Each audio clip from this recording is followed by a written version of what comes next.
देवी और सज्जनों, नमस्ते।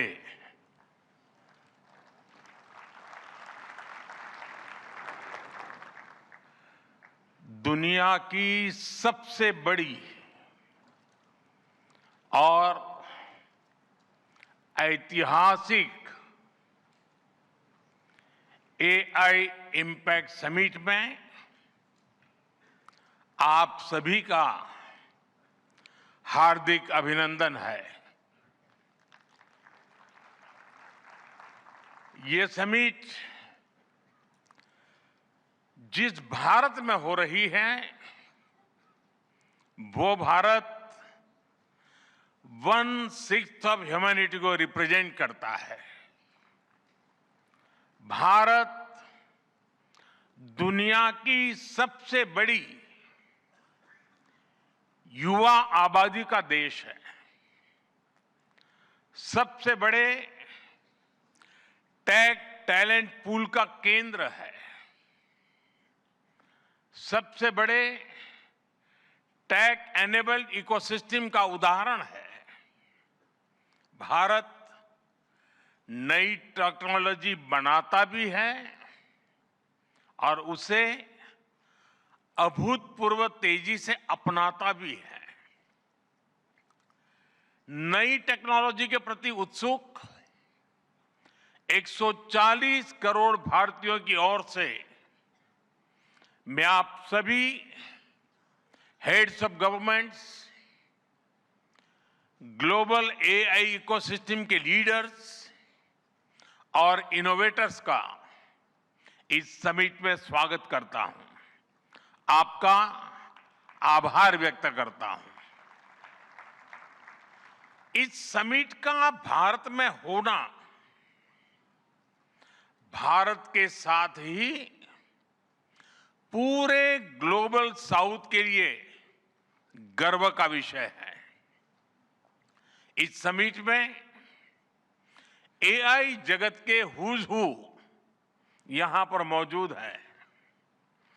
दुनिया के 100 से ज्यादा देशों का रिप्रेजेंटेशन, दुनिया के कोने कोने से यहां आए महानुभाव इसकी सफलता को नई ऊंचाई पर ले जा रहे हैं। इसमें यंग जनरेशन की जो उपस्थिति हमने देखी है वो एक नया विश्वास पैदा करती है। आमतौर पर नई टेक्नोलॉजी को लेकर कुछ लोगों में शुरुआती में संदेह होता है, लेकिन जिस तेजी और भरोसे के साथ दुनिया की युवा पीढ़ी एआई को स्वीकार कर रही है, उसकी ओनरशिप ले रही है, एआई का इस्तेमाल कर रही है, वो अभूतपूर्व है। यहां एआई समिट की एग्जीबिशन को लेकर भी बहुत उत्साह रहा है।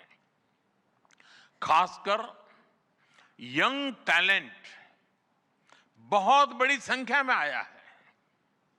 एग्रीकल्चर, सिक्योरिटी, दिव्यांगजनों की मदद, मल्टीलिंगुअल पॉपुलेशन की तमाम जरूरतों से जुड़े जो भी सॉल्यूशंस यहां प्रेजेंट किए गए हैं वो इस फील्ड में मेड इन इंडिया की ताकत और भारत की इनोवेटिव कैपेबिलिटीज का बहुत बड़ा उदाहरण है। साथियों, मानव इतिहास में हर कुछ शताब्दियों के बाद एक टर्निंग पॉइंट आता है और वो टर्निंग पॉइंट सभ्यता की दिशा रीसेट करता है और वहीं से विकास की रफ्तार बदलती है। सोचने, समझने और काम करने के पैराडाइम बदलते हैं। और दिलचस्प बात यह है, जब हम ट्रांसफॉर्मेशन के उस दौर में होते हैं तब उसके वास्तविक इंपैक्ट का अंदाजा भी नहीं होता। जब पत्थरों से पहली बार स्पार्क निकला, किसी ने नहीं सोचा था कि वही चिंगारी सिविलाइजेशनल की फाउंडेशन बनेगी। जब बोली को पहली बार लिपि में बदला गया, किसी ने नहीं जाना था कि रिटन नॉलेज फ्यूचर सिस्टम की बैकबोन बनेगी। जब पहली बार सिग्नल्स को वायरलेस ट्रांसमिट किया गया, किसी ने कल्पना नहीं की थी कि एक दिन पूरी दुनिया रियल टाइम में कनेक्ट होगी। साथियों, आर्टिफिशियल इंटेलिजेंस मानव इतिहास का ऐसा ही ट्रांसफॉर्मेशन है। आज जो हम देख रहे हैं, जो प्रिडिक्ट कर रहे हैं, वो इसके इंपैक्ट का सिर्फ प्रारंभिक संकेत है। एआई मशीनों को इंटेलिजेंट बना रही है, लेकिन उससे भी अधिक मानव सामर्थ्य को कई गुना बढ़ा रही है। अंतर सिर्फ एक है, इस बार स्पीड भी अभूतपूर्व है और स्केल भी अप्रत्याशित है। पहले टेक्नोलॉजी का इंपैक्ट दिखने में दशकों लगते थे। आज मशीन लर्निंग से लर्निंग मशीन तक का सफर तेज भी है, गहरा भी है, व्यापक भी है। इसलिए हमें विजन भी बड़ा रखना है और जिम्मेदारी भी उतनी ही बड़ी निभानी है। वर्तमान पीढ़ी के साथ ही हमें इस बात की भी चिंता करनी है कि आने वाली पीढ़ियों के हाथों में हम एआई का क्या स्वरूप सौंपकर जाएंगे। इसलिए आज असली प्रश्न यह नहीं कि भविष्य में आर्टिफिशियल इंटेलिजेंस क्या कर सकती है। प्रश्न यह है कि वर्तमान में हम आर्टिफिशियल इंटेलिजेंस के साथ क्या करते हैं। ऐसे प्रश्न मानवता के सामने पहले भी आए हैं। सबसे सशक्त उदाहरण है न्यूक्लियर पावर। हमने उसका डिस्ट्रक्शन भी देखा है और सकारात्मक कंट्रीब्यूशन भी देखा है। एआई भी एक ट्रांसफॉर्मेटिव पावर है। दिशाहीन हुई तो डिसरप्शन, सही दिशा मिली तो सॉल्यूशन। एआई को मशीन सेंट्रिक से ह्यूमन सेंट्रिक कैसे बनाएं, संवेदनशील और उत्तरदायी कैसे बनाएं, यही इस ग्लोबल एआई इंपैक्ट समिट का मूल उद्देश्य है।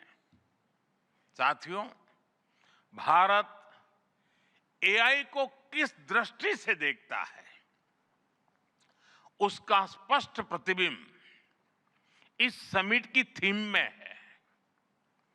सर्वजन हिताय, सर्वजन सुखाय, welfare for all, happiness of all.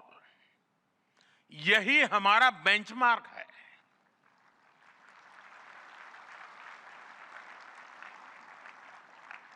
AI के लिए इंसान सिर्फ डेटा पॉइंट न बन जाए, इंसान सिर्फ रॉ मटेरियल तक सीमित न रह जाए।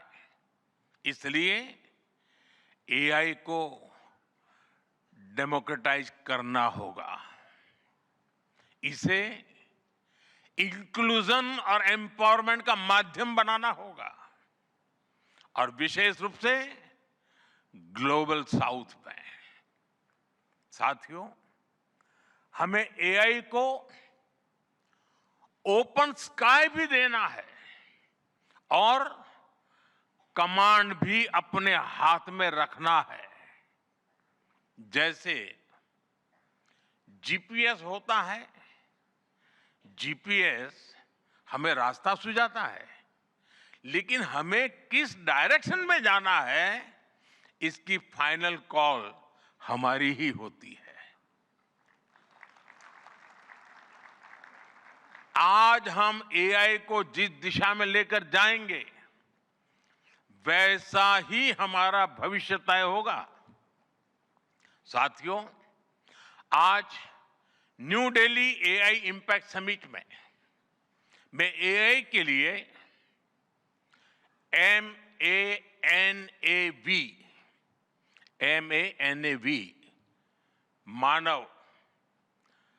मानव विजन प्रस्तुत करता हूं। मानव का अर्थ होता है ह्यूमन, और मानव विजन कहता है M, moral and ethical systems, यानी एआई एथिकल गाइडेंस पर आधारित हो। A, अकाउंटेबल गवर्नेंस, यानी transparent rules, robust oversight. N, national sovereignty, यानी जिसका डेटा उसका अधिकार। A, एक्सेसिबल एंड इंक्लूसिव, यानी एआई मोनोपोली नहीं, मल्टीप्लायर बने। V, वैलिड एंड लेजिटिमेट, यानी एआई लॉफुल और वेरीफाइबल हो।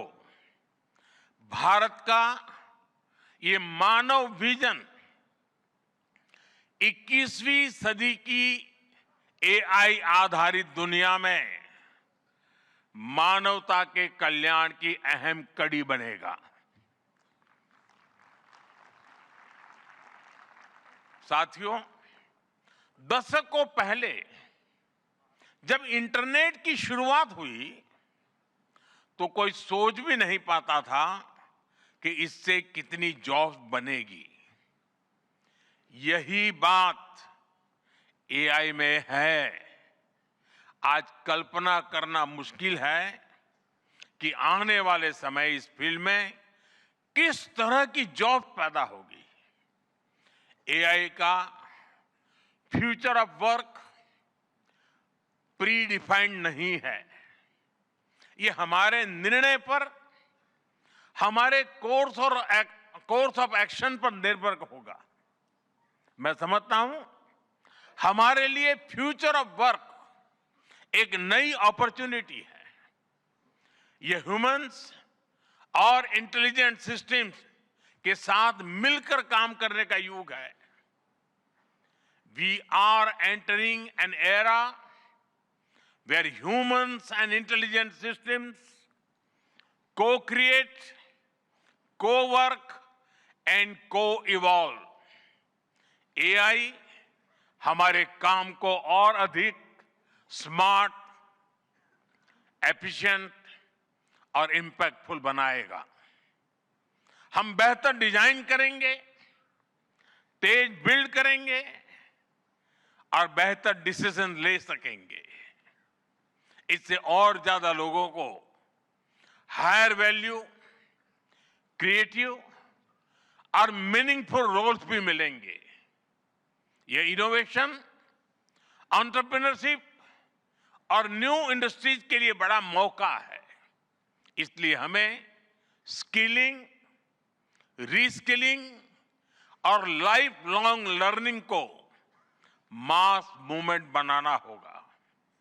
साथियों, future of work inclusive, trusted और ह्यूमन सेंट्रिक होगा।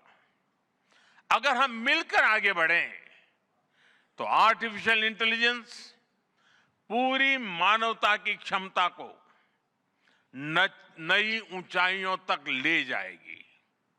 साथियों, कहा जाता है sunlight is the best disinfectant, यानी पारदर्शिता ही सबसे बड़ी सुरक्षा है।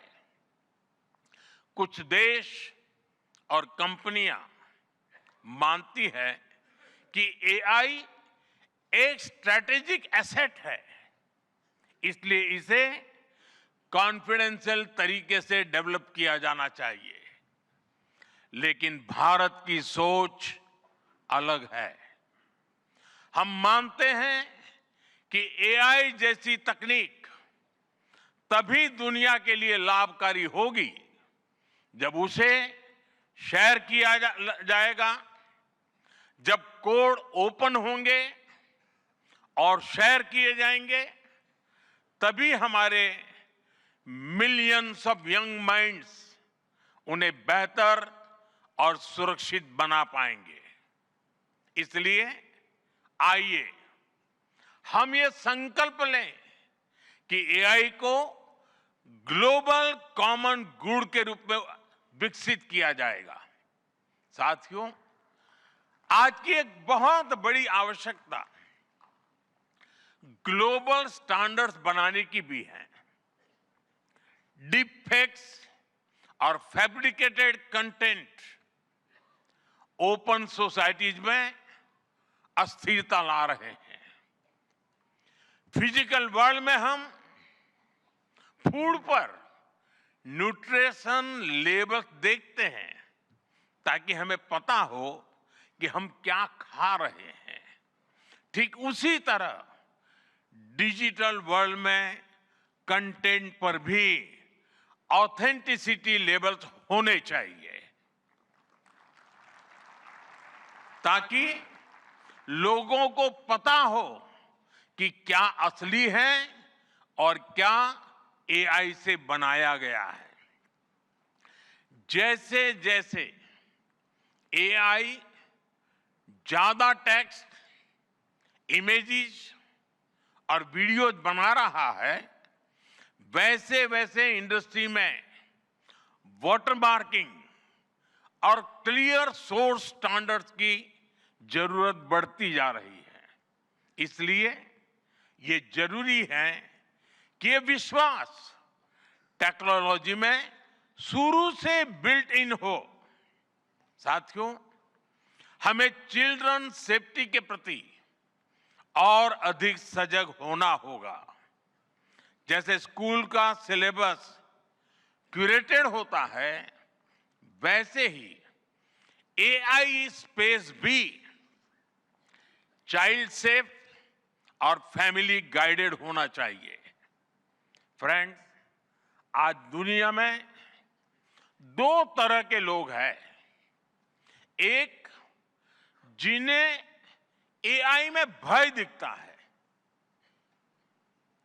वो हमेशा वैसी बात करते हैं। ऐसे लोग जिन्हें एआई में भय दिखता है, और दूसरे वो जिन्हें एआई में भाग्य दिखता है। और साथियों, मैं जिम्मेवारी के साथ कहता हूं, गर्व के साथ कहता हूं, हमें भय नहीं, भारत को एआई में भाग्य दिखता है, भारत को एआई में भविष्य दिखता है। हमारे पास टैलेंट भी है, एनर्जी कैपेसिटी भी है और पॉलिसी क्लैरिटी भी है। और मुझे आपको ये बताते हुए खुशी है कि इस समिट में 3 भारतीय कंपनियों ने अपने एआई मॉडल्स और एप्स लॉन्च किए हैं। ये मॉडल्स हमारे यूथ के टैलेंट को दिखाते हैं और भारत जो सॉल्यूशंस दे रहा है उसकी डेप्थ और डाइवर्सिटी का भी प्रतिबिंब है। साथियों, भारत सेमीकंडक्टर और चिप मेकिंग से लेकर क्वांटम कंप्यूटिंग तक एक रिजिलिएंट इकोसिस्टम बना रहा है। सिक्योर डेटा सेंटर्स, मजबूत IT backbone, dynamic startup ecosystem Bharat को एफोर्डेबल, स्केलेबल और सिक्योर एआई सॉल्यूशंस का नेचुरल हब बनाते हैं। भारत के पास डाइवर्सिटी भी है, डेमोग्राफी भी है और डेमोक्रेसी भी है। जो एआई मॉडल भारत में सक्सीड करता है वो ग्लोबली डिप्लॉय हो सकता है। इसलिए मैं आप सभी को आमंत्रित करता हूं, design and develop in India, deliver to the world, deliver to humanity. एक बार फिर आप सभी को मेरी बहुत बहुत शुभकामनाएं। थैंक यू, धन्यवाद।